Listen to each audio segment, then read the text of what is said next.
Siapa sebut Bismillahirrahmanirrahim cukup sampai habis, orang itu dapat 190 pahala. Nak masuk, nak pakai baju Bismillahirrahmanirrahim, 190 pahala. Nak ambil helmet Bismillahirrahmanirrahim, berapa pahala?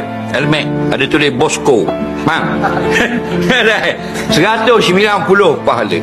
Ambil kunci rezek, bubuh di metal, nak start Bismillahirrahmanirrahim, 190. Ribu asari, faham? Kerana Nabi kata man qara'a harfan min kitabillah falahul hasanah, siapa membaca satu huruf dari Quran, satu pahala.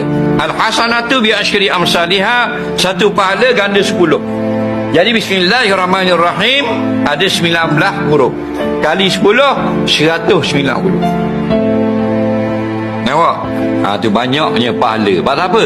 Pasal kerja dengan orang kaya. Kerja dengan orang kaya gaji besar lalu. Siapa yang paling kaya? Allah.